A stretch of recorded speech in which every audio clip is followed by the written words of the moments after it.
안녕하세요 여러분, 수익률 상승에 도움을 드리고 싶은 헬퍼입니다. 금일 진행은 이제 간단한 마감 시황 설명드리고요.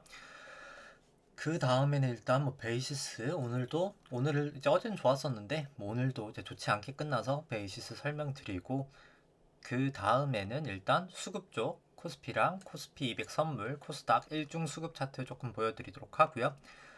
그 다음에 이제 국내 채권금리랑 미국 채권금리 보여드리고, 그 다음에는 이제 코스피랑 S&P에 대해서 이제 장기 파동과 단기 파동을 엘리어트 파동 이론이랑 일목균형표로 좀 설명드리도록 하고요.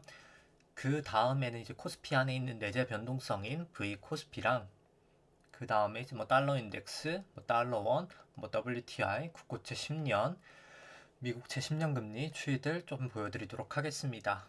그 다음에는 이건 정확하게 순서가 어떻게 될지 모르겠지만 보유하고 있는 종목 매번 말씀드리지만 키스코랑 효성화학이랑 LG전자 우는 제가 여기 넣어놓지가 않았는데 LG전자 우 조금 개별적으로 조금 설명드리도록 하고요. 그 다음에는 이 코스피 누적 수급 차트 보여드리고, 증시의 영향도가 조금 큰 삼성전자는 이 기대 수익률이랑 퍼랑 PBR 조금 보여드리도록 하고요. 그 다음엔 삼성전자 차트랑 미국 쪽은 이제 애플이랑 테슬라 차트 보여드리도록 하겠습니다.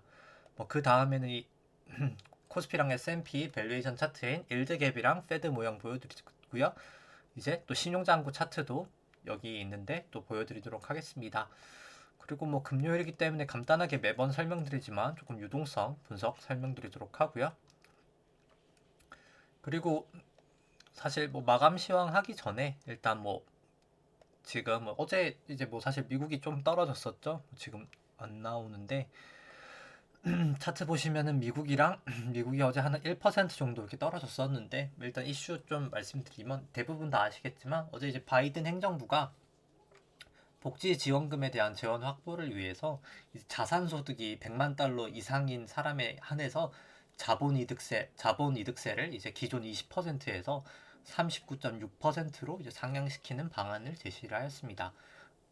약 2배 정도기 때문에 상당히 시장에 미치는 영향은 클 거라고 생각을 하고요. 그리고 이제 부양책이 아마 또 이제 발표가 될 텐데 이제 미국 구조 계획이라고 해서 이제 소위 인프라 투자죠. 1.9조 달러님 입법이 완료가 되었고요. 2.25조 달러 이제 규모의 이제 미국 일자리 계획이 있고, 지금 또 미국 가족 계획이 1조 정도, 이제 총 1.15조 달러 규모가 아마 될 것 같습니다.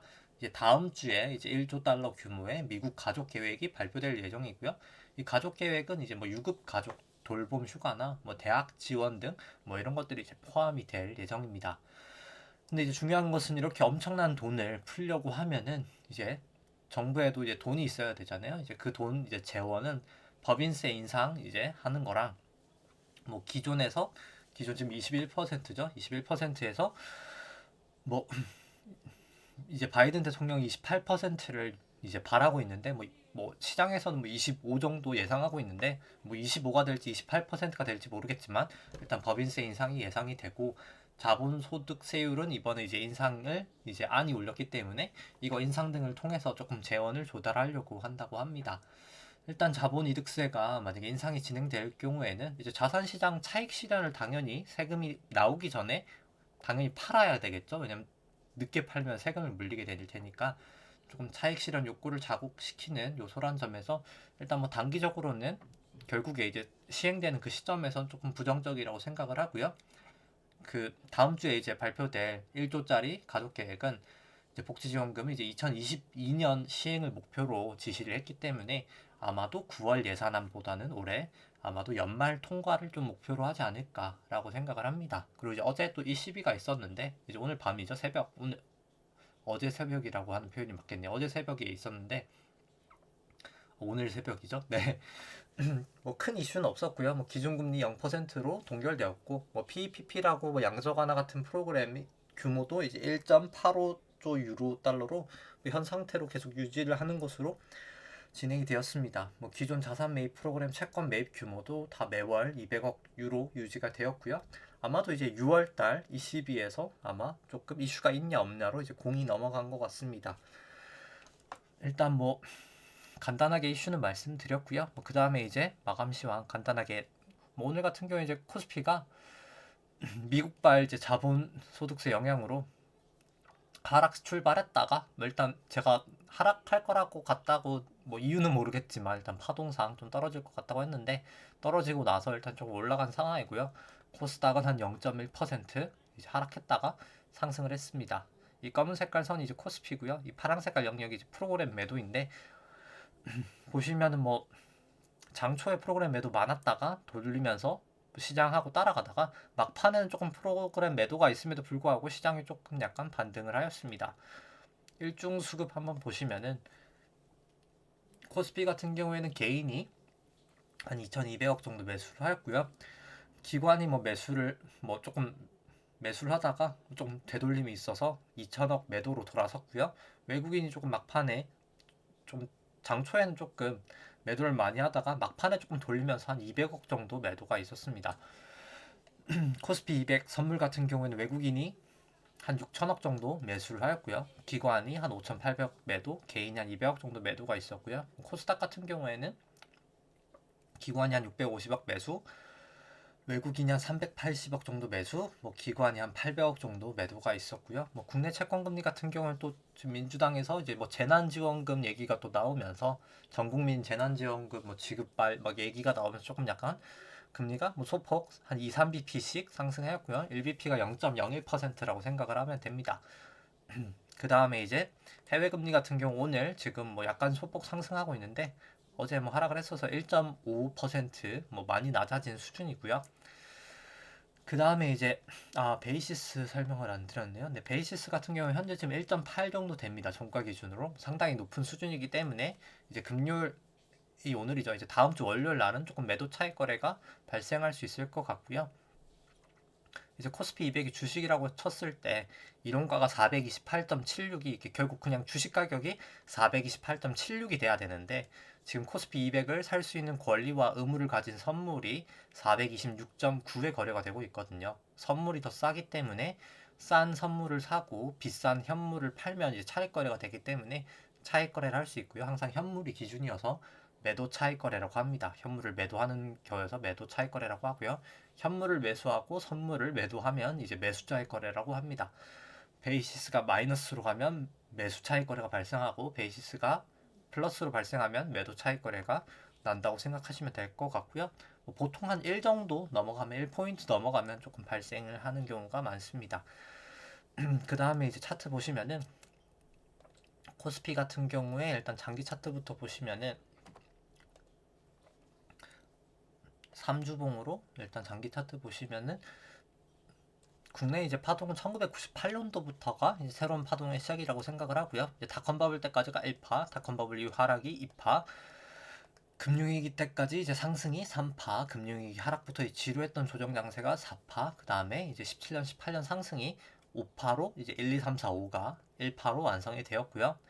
이제 그 다음에 미중 무역 분쟁, 코로나까지 하면서 ABC로 떨어지면서 큰 2파도 완성이 되었다고 생각을 합니다. 현재는 슈퍼사이클상 큰 3파에 1파를 지금 가고 있는 단계이지 않나 생각을 하고요. 이렇게 저점하고 저점을 그어서 고점 위에다가 올려봤을 때 채널을 원래 닿았어서 조금 약간 여기가 고점이지 않았을까도 생각을 했었는데 일단 뭐 여러 가지 다른 뭐 나스닥이나 여러 가지 파동들을 좀 봤을 때 일단 뭐 이 채널까지 올라갈 확률이 더 높을 것 같고요. 일단 뭐 마지막이 3-1파에 5파를 지금 가고 있는 단계지 않나 생각을 합니다. 그 다음에 이제 일봉으로 보시면은 마지막 이제 3-1파를 이제 일봉으로 보시면은 여기까지가 1파, 여기가 2파, 여기가 이제 3파, 여기가 이제 4파, 여기가 이제 5파 진행 중인 것 같고요. 2파랑 4파 저점을 그어서 3파 고점에다가 올려놓으면 이렇게 고점도 딱 닿는 걸 봤을 때 채널은 유효하지 않나 라고 생각을 하고요. 이렇게 넘었어서 원래는 그냥 여기가 5파 고점이었을까? 라고 사실 생각을 했었는데 뭐 일단 여러 가지 이유로 5파가 좀 더 남았을 것 같고요. 여기까지가 이 5파에서 만약에 1파, 2파, 3파, 여기까지가 4파, 여기가 지금 5파 진행 중이라고 생각을 하고요. 그럼 이제 마지막 5파는 또 진행되는 게 아마도 1파, 2파, 3파, 4파, 5파 이런 식으로 전고점을 일단 넘어가지 않을까라고 생각을 합니다. 일단 분봉으로 한번 보시면은 뭐 30분봉으로 한번 보시면 결국 그럼 여기가 이제 1파, 이제 여기까지가 2파, 여기가 이제 3파 이제 였을 것 같은데, 이제 여기가 이제 4파인데 보시면은 4파가 이제 결국 그냥 A, B, C로 지금 이제 끝이 난 것인지, 아니면 여기가 A고 여기가 B고 여기가 C인지를 이제 알아봐야 될 것 같기는 한데요. 일단 A, B, C로 다 끝난 것도 가능할 것 같기는 하고요. 일단 이 B파가 어디까지 올라갈지는 봐야 될 것 같은데, 일단 뭐 적어도 B파여도, 예를 들어서 여기가 이제 B파라고 하더라도 아마도 B파 상으로 조금 더 갈 확률은 높지 않을까 생각을 합니다. 뭐 채널링을 해봐도 이 B파가 조금 더 상승은 하고, 예를 들어서 10파로 내려간다고 해도 내려갈 것 같기는 하고요. 그리고 일단 만약에 여기가 이제 1파, 2파, 3파, 4파라고 하더라도, 이제 만약에 여기 1파를 고점을 4파가 이제 이 저점이 뚫리면 안 되거든요. 그렇기 때문에 뭐 최대 많이 하락을 한다고 하더라도 여기가 이제 정확하게 3090.19를 하회를 하면 안 된다고 생각을 합니다. 하회를 하면 이제 1, 2, 3, 4가 아닌 거고요. 그때 이제 다른 파동을 조금 생각을 해봐야 될 것 같고, 일단 뭐 지금은 사실 여기가 A, B, C인지 A, B, C로 끝났는지는 아직은 알 수 없습니다. 일단 파동상으로 좀 약간 애매해서 아직은 그냥 모른다고 생각을 하고요. 결국 그냥 전고점을 넘냐, 이 전저점을 다시 뚫냐, 뭐 그 문제일 것 같습니다. 뭐 조금 더 사실 10분봉으로 자세히 보시면은 뭐 일단 지금 파동이 되게 조금 애매하긴 해서, 뭐 여기가 이제 A, 여기가 B, 여기가 이제 C일 수가 있기는 하고요. C일 수도 있고, 아니면 그냥 이 마지막 파동에 이제 작은 1, 2, 3일 수도 있고요. 뭐 사실 다 가능한 상황이어서 뭐 이럴 때는 그냥 뭐 크게 액션은 안 하시는 게 좋다고는 생각을 하는데, 일단 뭐 저 같은 경우에 그냥 콜을 좀 장기 콜을 사놨거든요. 왜냐면 개인적으로 저는 하락을 한다가 뭐 얼마나 하락할지는 모르겠지만, 하락을 여기서 끝이 났는지 아닌지까지는 모르겠지만, 뭐 결국에는 저는 일단 전고점을 넘어갈 것 같아서 이 전고점을 딱 넘었을 때 가장 행사가가 괜찮은 옵션을 딱 사놨습니다. 일단 뭐 단기전에 하락이 있더라도 이 부근을 깨지 않는 이상 뭐 매도는 하지는 않을 생각이고요. 뭐 일단 뭐 그렇게 금액을 크게도 사진 않았습니다. 뭐 그 다음에 일단 뭐 일목균형표를 일단 보시면은, 뭐 오늘 전환선 부근에서 좀 지지를 보이면서 결국에 전환선 다시 상회하면서 마감을 했고요. 9일 횡 스팬도 아직까지는 호전 단계여서 일단 뭐 괴선 자체로는 아직까지는 뭐 호전 단계라고 생각을 합니다. 뭐 저도 확인을 안 했는데 한번 일수를 볼까요? 여기서 일수를 보시면은 34 일수고 있고요. 뭐 전고점에서부터 하면은 뭐 70이니까 약간 일수도 약간 지금 살짝 약간 되돌릴 수 있는 일수기도 하네요. 그래서 뭐 다음날 뭐 조금 떨어질 수는 또 있다고는 생각을 하는데, 이제 B가 갔다가 C가 갈 수도 있다고 생각을 하는데, 뭐 C 자체가 엄청 강하진 않지 않을까라고는 개인적으로 생각을 합니다. C를 갔다가 일단 조금 올라가지 않을까라고 보고 있고요. 그 다음에는 이제 근데 중요한 것은 여기가 이제 깨지면 안 됩니다. 뭐 깨지면은 이제 그때는 조금 다시 파동을 매겨야 되지 않을까 생각을 하고 있고요. S&P 보시면은 S&P도 3주봉으로 보시면은 이제 미국 같은 경우에는 2008년도 금융위기 바닥인 2009년부터가 새로운 파동의 시작이라고 생각하고요. 여기까지가 1파, 여기까지가 2파, 여기 3일, 3일, 3일, 3, 3에서 3회로 여기까지가 3파, 여기가 이제 딱 삼각형으로 4파, 여기가 이제 5파라고 생각을 하고요. 이제 2파랑 4파 저점을 이렇게 그어서 3파 고점에다가 올려 놓으면은 채널링을 할 수가 있는데, 오늘은 뭐 정확하게 못 그렸지만 이렇게 채널을 하면은 뭐 여기도 고점하고 고점이 딱 닿는 걸 봤을 때는 이 채널도 유효한 것 같고요. 이제 여기 채널을 하회할 때 뭐 그때 조금 더 급락이 발생할 것 같고요. 뭐 아직까지는 5파 진행 중이라고 생각을 합니다. 그럼 이제 일봉으로 마지막 파동을 한번 보시면은, 마지막 5파를 보시면은 이제 코로나 이후로 여기까지가 1파, 여기가 2파, 여기가 이제 3파, 여기가 이제 4파, 여기 이제 5파 진행 중이라고 생각을 하고요. 이제 5파에 1파, 5파에 2파, 5파에 3파, 5파에 4파인 다음에 이제 5파의 마지막을 가고 있는 것 같고요. 이제 2파랑 4파 저점을 그어서 미국 같은 경우에는 이제 3파 고점에다가 올려놓으면 채널링을 할 수 있는데, 뭐 이제 거의 다 온 것 같습니다. 이제 마지막 5회, 5회, 5회, 5회 1파, 2파, 3파, 뭐 4파, 5파 이런 식으로 가면은 이제 정말 2009년부터 이제 랠리를 했던 그 상승 장세가 저는 이제 좀 끝나지 않을까 생각을 하고요. 뭐 그 다음에 조금 큰 하락이 엄청나게 좀 있지 않을까라고 생각을 합니다. 일단 뭐 아직까지는 뭐 근데 뭐 전환선은 하회했지만 보시면은 뭐 9일 후행스팬도 역전되진 않았고 기준선 위에 있고 26일 후행스팬 위에 있어서 뭐 아직까지는 뭐 그래도 뭐 상승 추세라고 볼 수 있을 것 같습니다. 뭐 개인적으로 조금 더 상승은 하지 않을까라고 생각을 하고요. 뭐 단기 하락은 있을 수 있겠지만 결국 미국 같은 경우에도 이 부근을 깨지 않는 이상 뭐 좌파가 뭐 여기까지도 하락했다가 올라갈 수 있을 것 같고요. 뭐 그 다음에 이제 뭐 나스닥은 우리나라랑 비슷한 모양입니다. 나스닥도 똑같이 이제 마지막 1파, 2파, 3파, 4파, 5파 이런 식으로 갈 것 같고요. 뭐 비트코인 같은 경우는 조금 많이 하락을 하고 있기는 합니다.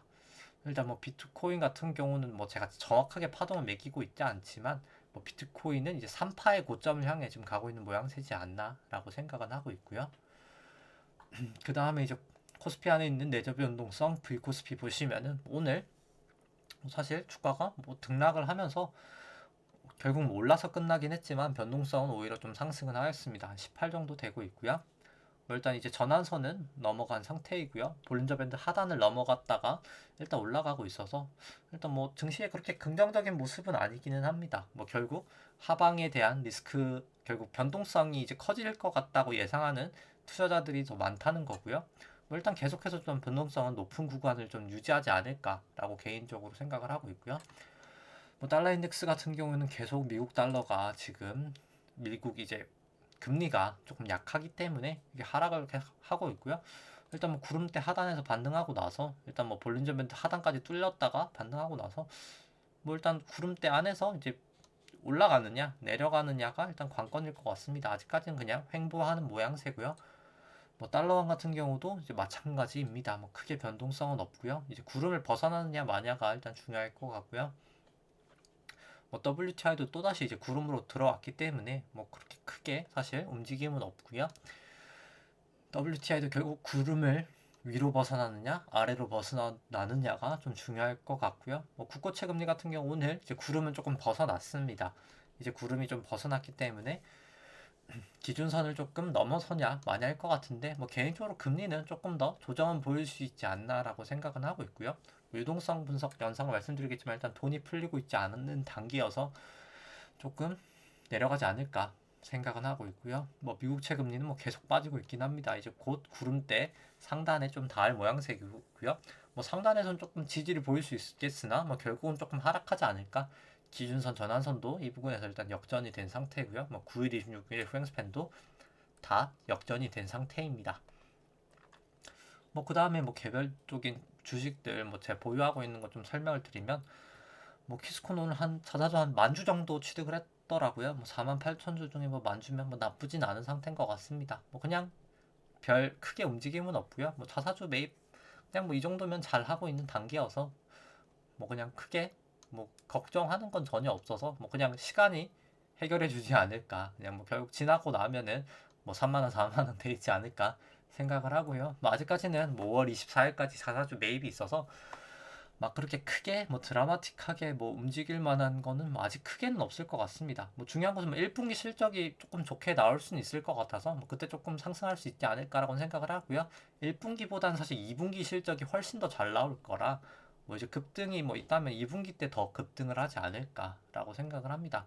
2분기, 3분기 실적이 아마 조금 엄청 잘 나올 것 같긴 하고요. 지금 최근 스프레드가 워낙 좋아서 뭐 그 다음에 효성화 같은 경우에는 오늘 뭐 엄청 많이 올랐고요. 이제 오늘 사실 재밌었는데 제가 뭐 기준을 항상 세워야 된다고 말씀을 드렸잖아요. 이제 뭐 효성화 같은 경우는 뭐 30분 봉으로 뭐 전환선을 깨거나 아니면 저 같은 경우에는 이제 틱이 아니라 틱이 맞죠? 네, 틱 200틱으로 해서 뭐 저는 뭐 단기로 할 때는 200틱도 보고 뭐 30틱도 보고 하는데 효성화 같은 경우 200틱으로 이제 구름대를 하단이 이제 뚫리면은 저는 이제 매도를 할 생각이었습니다. 근데 이제 뚫렸었죠, 오늘. 뚫렸을 때 뭐 매도를 했었습니다.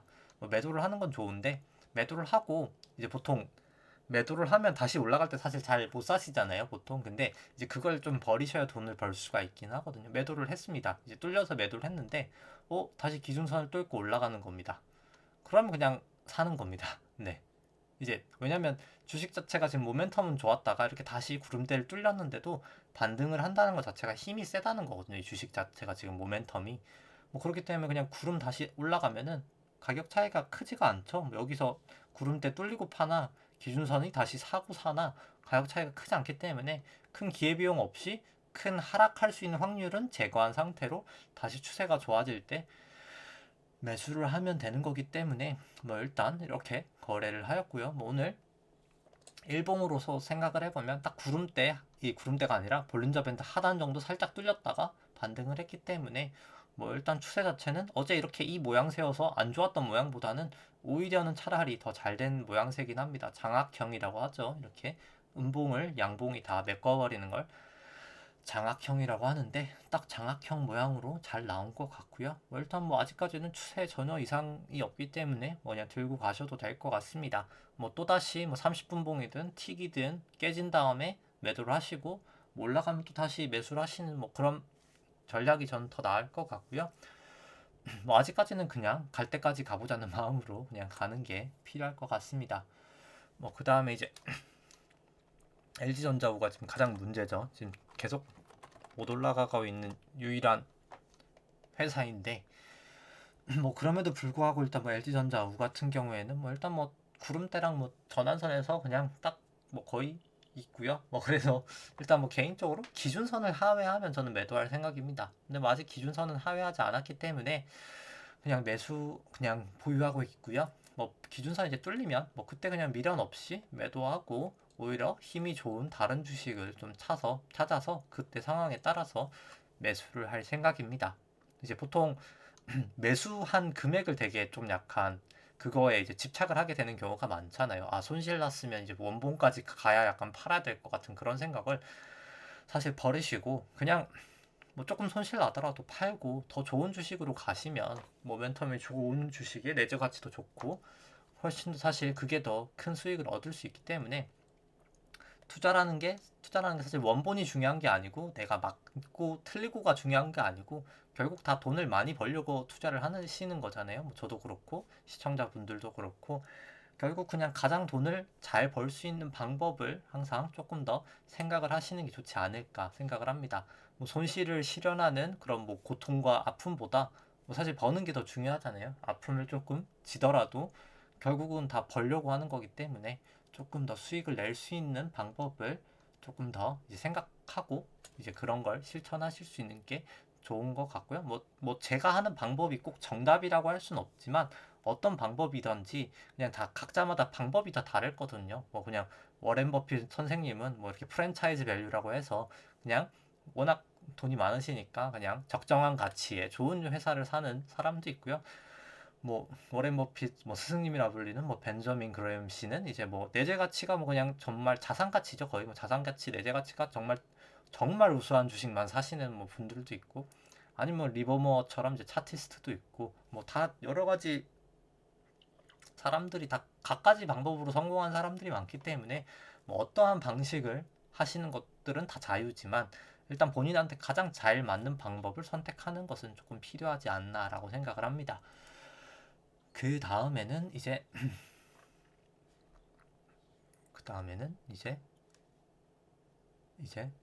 삼성전자 해야 되겠죠? 네, 삼성전자 하기 전에 이제 코스피 누적 설명드리면 일단 뭐 개인분들이 계속 매수를 하면서 사실 2001년부터는 뭐 거의 71조 정도 2019년 말까지 매도를 하다가 1년 4개월 동안 지금 19조 매수거든요.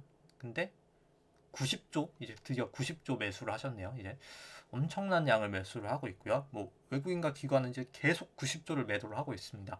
뭐 수급은 뭐 저는 정말 좋지 않다고 생각을 하고요. 그 다음에 삼성전자 보시면은 이 파란 색깔이 이제 삼성전자 주가 차트고요. 연두 색깔이 이제 삼성전자 기대 수익률인데 이제 높을 때 주식이 저평가, 낮을 때 주식이 고평가라고 생각을 하시면 되는데 항상 삼성전자 보시면 이 8%를 하회했다가 조금 상회를 하면 항상 조정이 있었습니다. 이번에도 딱 7.9 정도 기록했다가 조정이 나타났었고요. 뭐 개인적으로 조금 더 올라갈 수는 있다고는 생각을 하는데 일단 그래도 뭐 조금 위험 구간인 주식이지 않나라고 밸류에이션 부담은 있어서 결국 중기적으로는 조금 하락할 확률이 훨씬 더 높지 않을까 생각을 하고 있고요. 뭐 퍼랑 PBR 보시더라도 시클리컬이라 이렇게 좀 사이클이 있는데 2배 정도 PBR 기준으로 2배를 넘었을 때가 항상 횡보를 보이거나 좀 조정이 있었어가지고 뭐 저는 조금 조심하시는 게 필요하지 않을까라고 생각을 합니다. 삼성전자 차트는 매번 말씀드리지만 삼성전자 오늘 올랐지만 올랐음에도 불구하고 뭐 전환선 기준선 역전이 이제 돼버렸고 구름대 이제 사실 밑에 있기 때문에 뭐 차트는 정말 좋지는 않다고 생각을 하고요. 뭐 9일 횡스팬 역전됐고 26일 횡스팬은 뭐 역전까지는 아니지만 뭐 설사 이제 올라간다고 치더라도 이 구름 안에서 매물대가 상당히 있을 때이기 때문에 왜냐면 이 구간에서 지금 이제 물려있는 개미 분들이 개인 투자분들이 엄청 많을 거거든요. 지금 여기서 사실 이렇게 거래량이 어마어마하게 터지면서 사실 긴 장대 꼬리가 나왔기 때문에 특히 이제 이 구간에서 엄청나게 많이 물려 있을 겁니다. 이 매물이 다 아마 소화가 돼야 되기 때문에 뭐 결국 전고점을 넘기가 되게 쉽지는 않을 거라고 생각을 하고요. 뭐 설사 넘더라고 하더라도 되게 오랜 시간 조금 조정을 보이고 올라갈 확률이 높아서 뭐 개인적으로 뭐 저는 추천은 하지 않습니다. 삼성전자 사실 업황도 저는 그렇게 좋지는 않다고 생각해서 랜드 사이클이 지금 막 그렇게 긍정적인 모습은 나타내고 있지 않아서 뭐 디램 가격 조금 반등 이슈는 있지만 뭐 개인적으로는 저는 조금 부정적으로 보고 있습니다. 뭐 이제 부품 세트 가격 올라가는 것도 뭐 수익성에 그렇게 긍정적인 영향을 미칠 거라고는 생각하지 않고요. 뭐 당연히 이제 수익이 개선될 거라고는 생각을 하는데 이제 뭐 그게 사실 가격에 저는 이미 다 반영이 돼 있지 않나라고 생각을 하고 있고요. 이제 이익은 어느 정도 사이클이 있는 산업이라 뭐 당연히 어느 정도는 개선이 될 거라고 생각하는데 뭐 저는 가격에 일단 조금 반영이 돼 있다라고 생각하고 있는 의견이고요. 뭐 그다음에 이제 애플도 사실 그렇게 매번 긍정적으로 말씀을 드리진 않습니다. 이제 뭐 지수 같은 경우에는 제가 이제 5파 바라보고 있지만 애플이나 테슬라는 뭐 개인적으로 여기까지가 A파고 여기가 이제 B파가 나오고 이제 C파가 나올 수도 있는 충분히 이제 가능성이 있는 종목들이어서 일단 뭐 그렇게 긍정적으로 보고 있지는 않고요. 뭐 그럼에도 불구하고 일단 삼성전자보다는 뭐 구름대 넘어 있고 기준선도 넘어 있기 때문에 뭐 긍정적이라고는 할 수 있지만 뭐 그럼에도 뭐 그렇게 추천하고 싶지는 않은 종목이긴 합니다. 애플도 뭐 그렇게 좋아 보이진 않고요. 뭐 테슬라도 마찬가지입니다. 뭐 테슬라도 뭐 다시 이제 구름대 안에서 뭐 조금 살짝 상회하고 있지만 뭐 그렇게 차트가 좋아 보이진 않고요. 뭐 조금 더 힘이 있고 조금 내재 가치 있는 종목에 투자하시는 게 뭐 저는 조금 더 나은 선택이지 않을까 생각을 합니다. 뭐 DK 같은 경우에는 뭐 오늘 뭐 소폭 하락했고요. 뭐 조금 장초에 하락했던 것보다는 되돌렸지만 뭐 계속 구름대 안에 있어서 좀 좋지 않은 모습은 나타내고 있습니다. 뭐 다행인 건 일단 구름 안이라도 일단 들어온 거긴 하고요. 하락한 갭을 하락갭이 났다가 갭 하락했다가 일단 뭐 갭을 메꾼 거는 조금 긍정적인 모습이라고 생각을 하고요. 뭐 유록스톡스 같은 경우도 뭐 아마도 이제 뭐 조금 마지막 5파에 4파 나오고 5파에 5파 조금 올라가는 과정이지 않을까. 여기서 A, B, C로 떨어질지 아니면 A, B, C가 끝나고 마지막 5파가 갈지 모르겠지만 뭐 그런 단계고요. 뭐 항생이나 뭐 상해 정학 같은 경우에는 개인적으로 전고점은 못 넘을 거라고 생각을 합니다. 여기는 그냥 A파, A, B, B파 나오고 그 다음이 구름대 정도에서 저는 뭐 10파로 떨어지지 않을까라고 일단 개인적으로 보고 있고요. 중국 쪽을 사실 개인적으로 가장 부정적으로 생각합니다. 미국 쪽도 그렇고요. 뭐 저는 일단 개인적으로 그렇게 생각을 하고 있고요.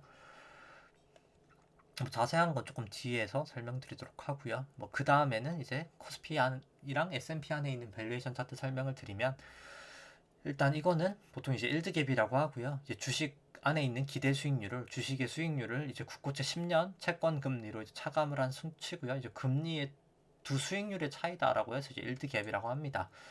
높을 때 주식이 저평가, 낮을 때 주식이 고평가를 나타내는 이제 선이고요. 뭐 이때가 이제 코로나 때 주식이 상당히 이제 뭐 저평가였다 해서 이제 주식이 많이 올랐었고요.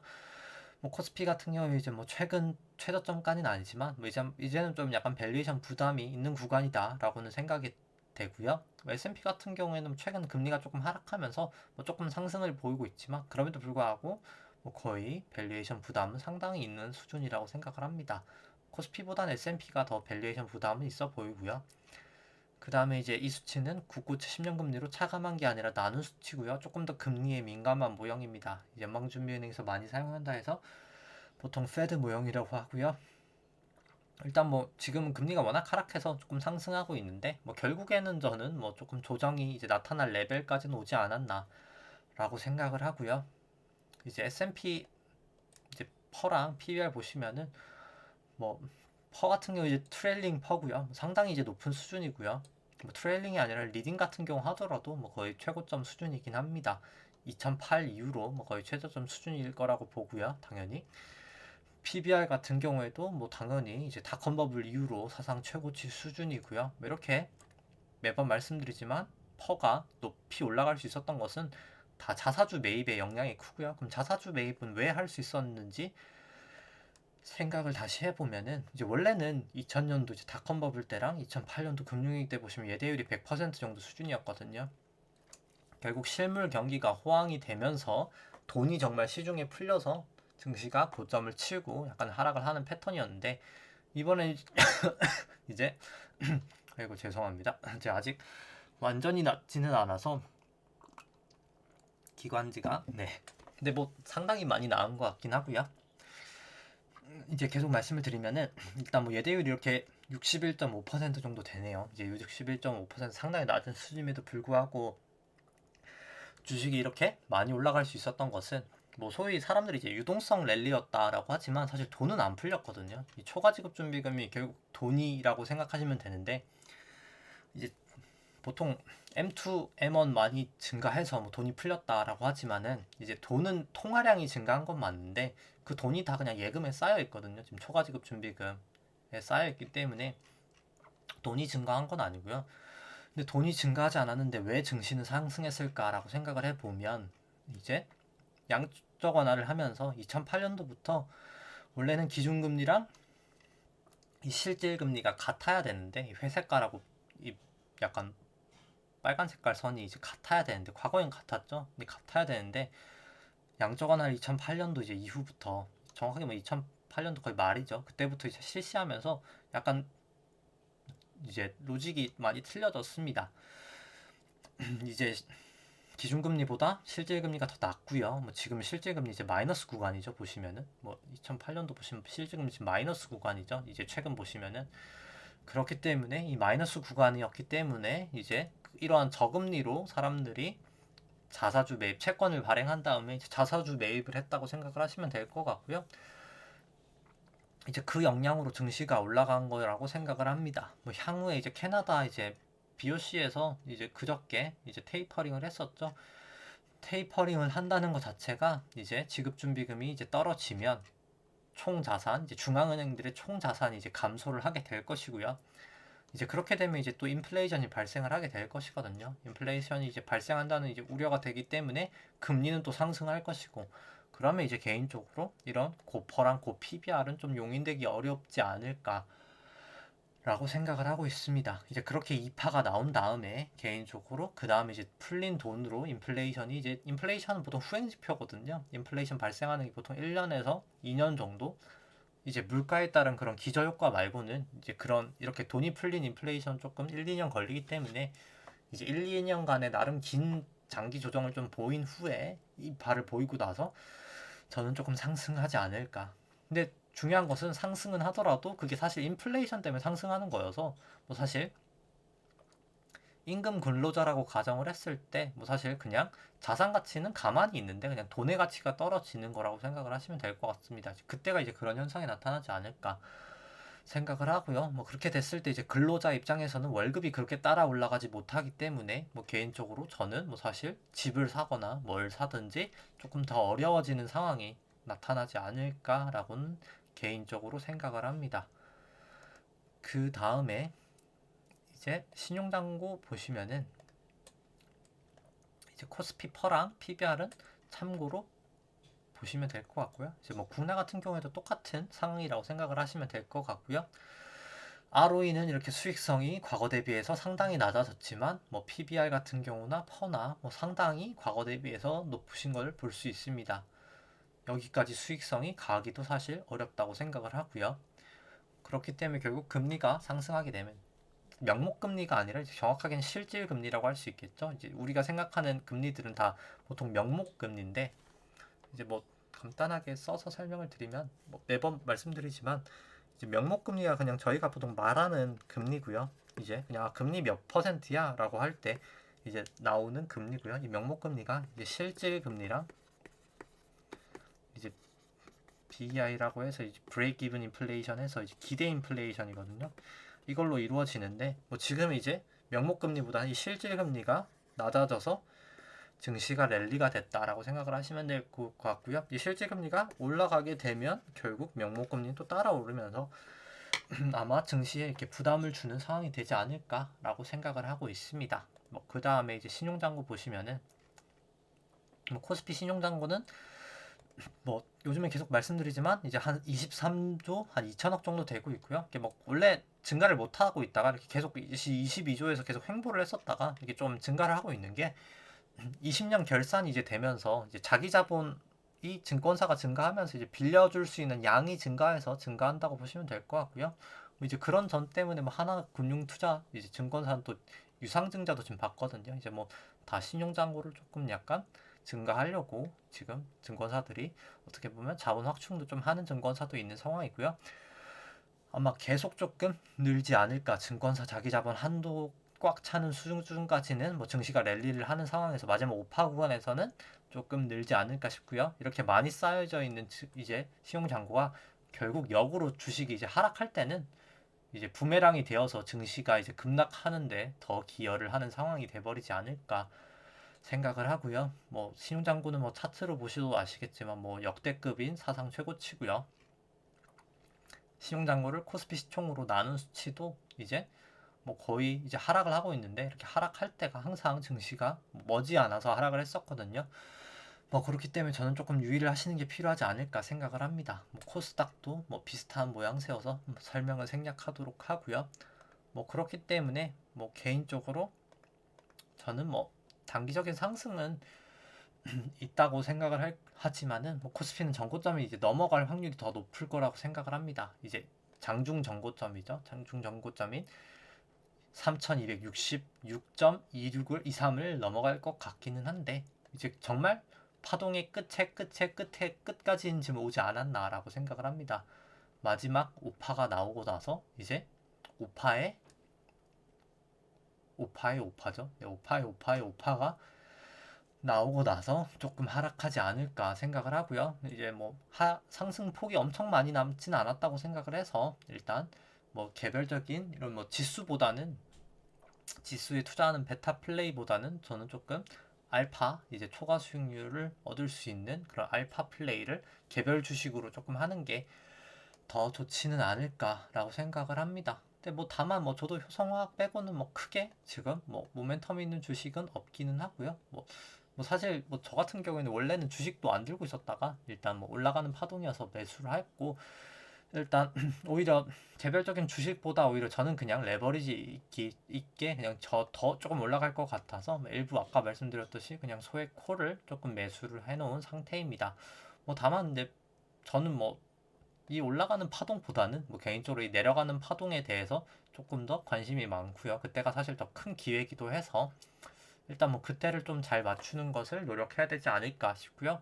뭐 그리고 이제 그런 건 있죠. 제가 이렇게 본다고 해서 예를 들어서 그렇게 안 나올 수도 있거든요. 근데 그때 그냥 제가 그렇게 본다고 해서 내려가야지 예를 들어서 돈을 벌 수 있으니까 내려가는 거에 계속 매몰되다 보면은 올라가는 또 사인을 놓칠 수가 있긴 하거든요. 이제 그 부분을 계속 조금 약간 저도 조금 유의 있게 조금 고민을 하고 생각을 하고 있습니다. 결국 그냥 엘리어트 원전에 저 정확하게 기억은 안 나는데 이제 그런 말이 있거든요. 시장을 보려면은 결국 제가 정확하게 기억이 나진 않아서 딱 좀 말이 정확하진 않을 텐데 그냥 의미 자체가 이제 그냥 나무를 쳐다보고 있으면은 이게 안 보이거든요. 이게 결국 이제 나무 위에 올라가거나 이제 저 멀리서 봐야 사실 이제 숲이 보이는데 일단 본인의 의견 이제 뭐 이 의견하고 그 말은 딱 똑같진 않지만 이제 본인의 의견에 하나에 너무 매몰되다 보면은 사실 잘못된 생각인 걸 나중에 이제 알게 되더라도 그땐 너무 늦어버리는 경우가 많거든요. 뭐 그렇게 돼도 사실 고집을 부리는 경우도 있고요. 뭐 저도 이제 과거에 그랬던 적이 있었고 했었는데 일단 뭐 그거를 가장 빨리 버리는 게 가장 중요하다고 생각을 합니다. 아까 말씀드렸듯이 제가 효성학 오늘 팔았다가 그냥 바로 다시 사잖아요. 이게 예를 들어서 30분 이렇게 깨졌다가 다시 기준선 넘어가면 이렇게 사듯이 그냥 이제 항상 의견이라는 게 되게 유연성이 좀 저는 있어야 사실 이 시장에서 오래 살아남는다고 생각을 합니다. 뭐 매번 말씀드리면 사실 돈을 많이 벌었다고 하는 사람들은 되게 많잖아요. 뭐 지금도 뭐 1억으로 뭐 몇십억을 벌었다, 뭐 코인이든 주식이든 뭐 1억으로 뭐 몇십억을 벌었다, 몇억을 벌었다 하는 사람이 많지만 이제 그분이 또 몇 년 뒤에 가서 그 몇십억으로 몇백억을 벌었다 하는 사람은 정말 극소수거든요. 거의 없죠. 정말 제가 알기에도 아는 분이 한 몇 분밖에 안 되는데 이제 그런 분들은 정말 극히 소수고 이제 그런 분들은 정말 딱 원칙이 있거든요. 이제 잃을 때는 항상 그 원칙이 있어서 크게 잃지 않고 딸 때 항상 크게 땁니다.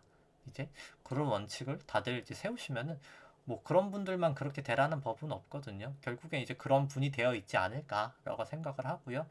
일단 뭐 저도 이제 계속해서 뭐 저는 사실 뭐 돈이 목적이진 않은데 뭐 개인적으로 뭐 제 돈을 그렇게 엄청 좋아하진 않아서 아니 뭐 돈을 좋아하긴 합니다만 뭐 제가 돈을 그렇게 많이 쓰지도 않고 뭐 저가 쓰려고 사실 돈을 버는 건 아니어서 뭐 그렇기는 한데 일단 뭐 많으면 좋긴 하니까요. 자본주의 사회에서 돈이 많아서 뭐 나쁠 건 없기 때문에 어떤 목적으로 뭐 돈을 버시는 거에 대해서는 다 자유지만은 일단 당연히 그거는 일단 뭐 어떤 이유든지 돈이 일단 필요하기 때문에 그 돈 버는 방법을 조금 익히시는 것은 계속 필요하지 않을까라고 생각을 하고요. 뭐 오늘 금요일이니까 한번 볼린저 밴드 오랜만에 200일도 한번 보면은 200일 정도까지는 뭐 갈 수도 있지 않을까라고 생각을 합니다. 뭐 그럼 좀 꽤 올라갈 수도 있겠네요. 일단 뭐 어디까지 갈지는 모르겠지만 뭐 일단 뭐 여기가 볼린저 밴드가 넘었었죠. 이 볼린저 밴드 200 같은 경우에 보통 이제 가끔씩 제가 보여드리는데 고래가 나간다라고 하고요. 이거 박경철 의사 선생님 책 되게 괜찮은데 책 이름이 제가 저기 책장에 걸려 있으니까 주식 투자란 무엇인가 1권하고 2권을 쓰신 게 있거든요. 되게 내용이 사실 좋아서 한번 좀 읽어보시는 것은 좀 추천을 드리고요. 개인적으로 뭐 되게 네 의사 선생님임에도 불구하고 제가 뭐 의사분들을 주식 투자에서 무시를 하는 게 아니라 일단 되게 조금 정말 박식하신 것 같더라고요. 개인적으로 배울 게 참 많은 책이고 분이신 것 같아서 일단 추천을 드리고 이제 거기 이제 나와 있는데 이제 수급 한번 보시면은 이제 개인하고 아니 외국인하고 기관이 사실 이렇게 90조를 지금 판 거잖아요. 90조를 팔는데 그러니까 예를 들어서 90조를 팔고 싶어도 보통 때는 못 팔거든요. 왜냐면 보통 때 90조 팔면은 바로 그냥 하한가까지 않겠습니까? 이제 뭐 보통적인 예를 들어서 뭐 코스피 이런 장세에서 90조를 팔았으면은 그냥 코스피가 이렇게 아니고 곤두박질을 쳤을 텐데 지금 같은 경우에 90조를 이렇게 팔아도 올라갈 수밖에 없었던 개인이 계속 지금 받아주는 거잖아요. 즉 그런 상황이 이제 고래가 쉽게 말해서 이제 거기 책에도 나와 있는데 이렇게 작은 연못에 제가 그냥 펜이 있으니까 펜을 쓰면은 이렇게 연못 조만한 이렇게 물이 이만큼밖에 없는 이제 그림을 잘 못 그려가지고 이렇게 연못에 큰 고래가 이렇게 한 마리 있으면은 이 고래가 이렇게 연못에 있을 때는 못 나가잖아요. 근데 이렇게 유동성이 많이 풀린 건 아니지만 결국 개인의 돈이 다 이 증시로 지금 넘어온 거잖아요. 실제 돈이 풀린 건 아니지만 개인들의 자금이 이렇게 막 빗물처럼 쏟아지니까 다 바다가 이렇게 돼버리면 이 연못이 바다랑 연결되면서 고래가 이제 나갈 수가 있게 되거든요. 결국 이 볼린저 밴드 200이 넘어갈 때가 이제 보통 이제 그런 상황이라고 생각을 하시면 됩니다. 보통 보시면은 다 이제 그런 경우가 다 고점이었고요. 이제 볼린저 밴드 200 한번 뭐 집에서나 뭐 나중에 한번 해보시면 보통 200이 넘었을 때 항상 고점인 경우가 상당히 많습니다. 이때도 코로나 전에도 딱 보시면은 볼린저 밴드 200을 딱 넘어갔다가 두 번 터치하고 바로 이제 떨어지죠. 이때도 볼린저 밴드 넘었다가 밑으로 다시 돌아오니까 떨어지고 뭐 이때도 볼린저 밴드 상단을 넘었다가 뭐 내려가니까 바로 이제 또 떨어지고 이런 선탕이 이제 상황이 나타나는데 일단 뭐 지금은 남지는 않았지만 뭐 조금 약간 위험 구간이라고 생각을 하고요. 뭐 S&P 같은 경우도 보시면은 S&P 같은 경우는 이제 넘었죠 사실. 네. S&P 같은 경우 이제 정말 사실 위험한 상황이라고 생각을 합니다. 이제 여기 이렇게 넘어갔다가 확실하게 무너지면 조금 위험할 것 같고요. 뭐 제가 파동을 잘못 매겨서 예를 들어서 그냥 여기가 이제 오파일 수도 있잖아요. 그냥 이렇게 무너질 것 같으면 만약에 여기까지 이제 여기가 이제 그럼 제가 생각한 1파니까 여기까지 무너지면 안 되겠죠. 3981 무너지면은 그냥 아마 뭐 그냥 무너질 수 있는 확률도 있다고는 생각을 하고요. 일단 볼린저 밴드 여기도 200일을 넘어진 상태이기 때문에 좀 조심을 할 필요는 있어 보입니다. 뭐 나스닥도 그냥 한번 보시면은 나스닥도 뭐 이렇게 볼린저 밴드 거의 아직 닿지는 못했는데 여기는 좀 다음 부분은 살짝 빠지고 있는데 뭐 개인적으로는 저는 좀 넘어갈 것 같다고는 생각을 하고요. 뭐 조금 더 떨어지든 바로 넘든 이렇게 넘었다가 볼린저 밴드 하회할 때 그때가 조금 문제가 되면서 급락이 발생하지 않을까라고 생각을 합니다. 뭐 그렇기 때문에 항상 그 칵테일 이론이죠. 칵테일 이론. 항상 뭐 파티에서도 뭐 지금까지는 뭐 즐기는 필요가 있다고 생각합니다. 한 반의 상승은 더 있다고는 생각을 해서 지금까지는 이제 파티를 즐기시지만 뭐 결국 빨리 신발 신고 도망가는 게 승자거든요. 결국 이제 하락하기 전에는 이제 그때 이제 미리 항상 신발은 실어 놓으시고 언제든 좀 탈출하고 있는 마음가짐을 가지고 있는 상태로 계시면 좀 좋지 않을까 싶습니다.